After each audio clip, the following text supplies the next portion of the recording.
तो को ही मेरे को लगता है कि एक बहुत बड़ा चैलेंज होगा।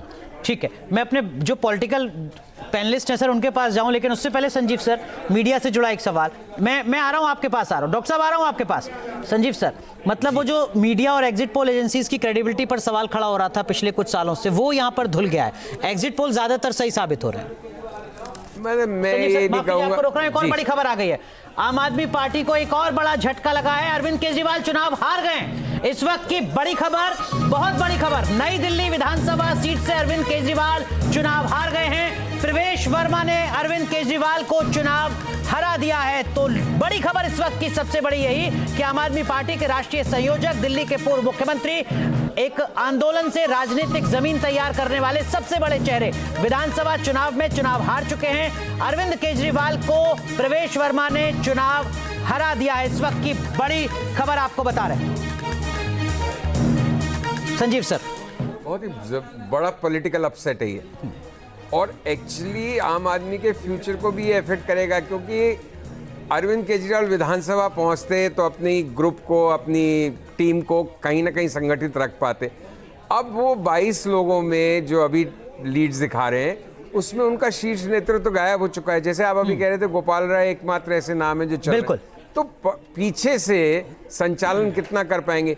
मेन चैलेंज आम आदमी पार्टी के पास यही है कि क्या वो इस हार और विपदा के बावजूद बने रहेंगे। जेल जाए नहीं जाए वो एक अलग बात है, उससे तो कष्ट और बढ़ेंगे, लेकिन बाहर रह के भी अपने संगठन को और अपने साथियों को कैसे साथ रख पाएंगे। इंडिया गठबंधन में अब उनकी क्या भूमिका रहेगी? ऑब्वियसली वो काफ़ी उनका स्तर और हैसियत कम आकी जाएगी आज के बाद। तो वो सारी बातें, विपक्ष की राजनीति अब क्या रहेगी। ठीक है मनोज सर, एक आपका छोटा सा रिएक्शन। केजरीवाल का हारना आम आदमी पार्टी के संगठन और भविष्य के लिहाज से सबसे बड़ा झटका। हाँ देखिए, ये पूरी की पूरी पार्टी अरविंद केजरीवाल ने ही बनाई थी, और पूरा का जो इलेक्शन था, ये वाला इलेक्शन अरविंद केजरीवाल के चेहरे पे ही उन्होंने कॉन्टेस्ट किया था। और अरविंद केजरीवाल ही इस पार्टी की आइडियोलॉजी थे, वही इस पार्टी के चेहरा थे, वही इस पार्टी के जो नेता हैं वो थे। तो जो भी मतलब कि सब सारी की सारी ताकत वो एक ही आदमी के हाथ में केंद्रित थी। ऐसे में वो हार गए। तो इसका मतलब ये है कि दिल्ली की जनता ने बिल्कुल ही आम आदमी पार्टी की जो पॉलिसीज़ थी, और आम आदमी पॉलिसीज़ ही नहीं, जो इनके काम थे या जिस तरीके से इनका कंडक्ट था, उस सब के खिलाफ दिल्ली की जनता ने वोट दिया है। डॉक्टर कौशल कांत हमारे साथ जुड़ चुके हैं, भारतीय जनता पार्टी के प्रवक्ता हैं। डॉक्टर साहब, बहुत बहुत बधाई, आपको शुभकामनाएं। लेकिन अरविंद केजरीवाल चुनाव हार गए। आम आदमी पार्टी के लोग कहेंगे कि देखिए साहब, वहां पर फर्जी वोटर्स बढ़ा दिए थे, चुनाव हारना तो तय था केजरीवाल का, ये तो गलत तरीके से हराया है।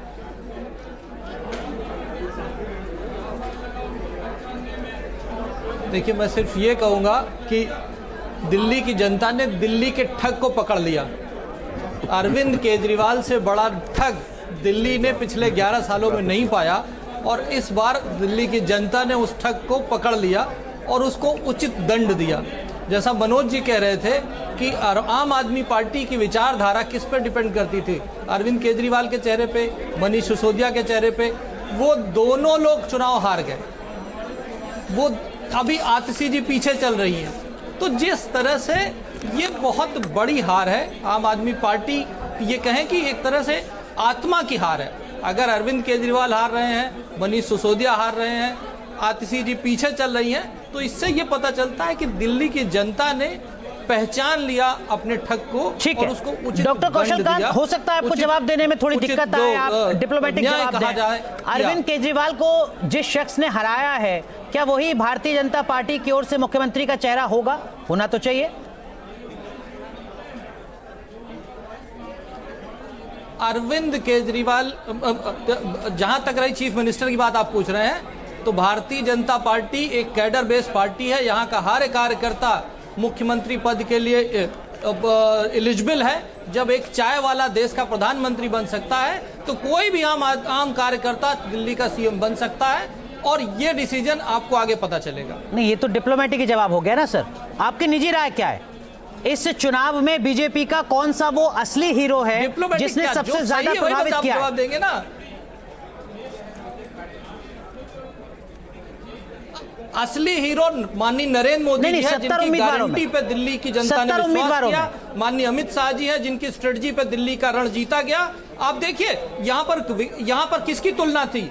झूठी गारंटी, अरविंद केजरीवाल ठग की झूठी गारंटी, दूसरी तरफ माननीय नरेंद्र मोदी जी का पिछले 30 साल का इतिहास और जो मोदी की गारंटी पे दिल्ली की जनता ने भरोसा किया और एक ठग की गारंटी को हराया, तो ऑब्वियसली सबसे बड़े जादूगर माननीय मोदी जी हैं। ठीक है, माफ कीजिए, आपको रोक रहा हूं। इस वक्त की एक और बड़ी अपडेट, अमित शाह से मिलने के लिए प्रवेश वर्मा पहुंचे हैं। इस वक्त की बड़ी अपडेट आपको बता रहे हैं। प्रवेश वर्मा, जिन्होंने नई दिल्ली विधानसभा सीट से अरविंद केजरीवाल को हराया है, वो जैसे ही जीत का ऐलान हुआ तुरंत पहुंचे गृह मंत्री अमित शाह से मुलाकात करने के लिए। हमारे साथ बाकी पॉलिटिकल एक्सपर्ट्स हैं, उनका भी रुख करेंगे पैनलिस्ट का। लेकिन संजीव सर, इस मुलाकात का कोई मतलब या ये बस एक ऐसे कट सी मुलाकात होती है? लुटियन जोन में रहते हैं तो मैं आगे आपका आशीर्वाद लेने। केजरीवाल को हराया है तो उनका मन तो शायद प्राइम मिनिस्टर से मिलने का भी हो सबसे पहले, लेकिन अमित शाह जी से समय मिला, वहाँ गए। मैं हो सकता है प्रवेश वर्मा बन जाएं, हो सकता है अमित शाह ने बुलाया हो आशीर्वाद देने, कांग्रेचुलेट करने, लेकिन मोदी शाह के राज में ये सेकंड गेस करना, हाँ। ये अपने आप में ये वसुंधरा राजे को भी नहीं पता था जब पर्ची खोल रही थी। आप उसकी तो बात मैं आपको क्या बताऊं। ठीक है मतलब कोई सेकंड गेस करने का लाभ नहीं है। आप जिन बीजेपी के प्रवक्ता से भी पूछ रहे थे, वो क्या कहेंगे? इसकी जानकारी तो 2 ही जनों के पास है, कौन बनेगा?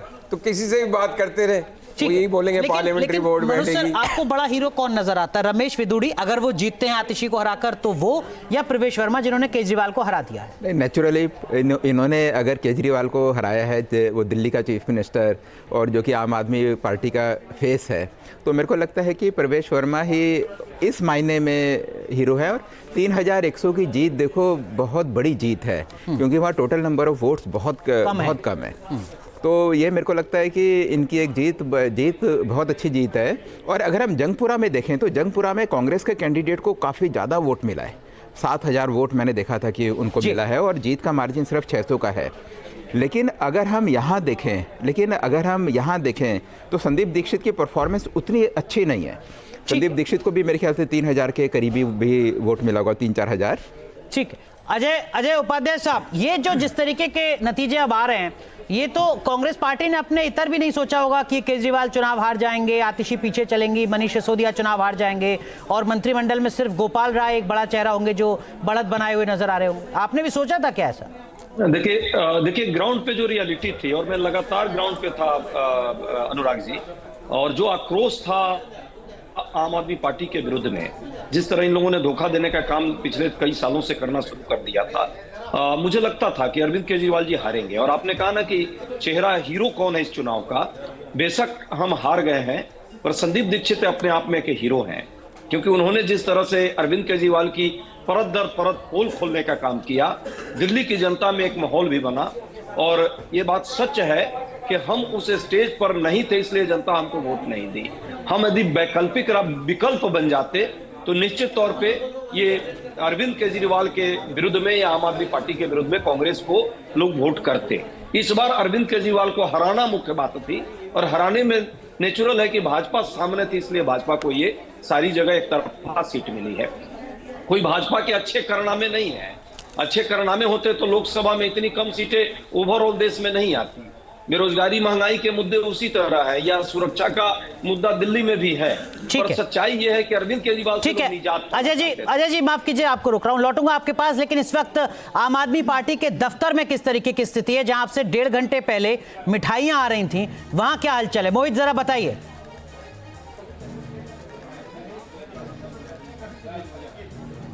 आम आदमी पार्टी के दफ्तर से अब हम अरविंद केजरीवाल आप मुखिया के आवास पर पहुंचे हैं। यहाँ पर भी आप देख सकते हैं सन्नाटा पसरा है, क्योंकि अभी अरविंद केजरीवाल के हार की खबर भी आई है। इसके साथ साथ मनीष सिसोदिया भी हार गए हैं। आतिशी जरूर अभी थोड़ी देर के लिए आगे चल रही है, लेकिन सौरभ भारद्वाज पीछे चल रहे हैं। तो अंदाजन ये है कि सभी बड़े नेता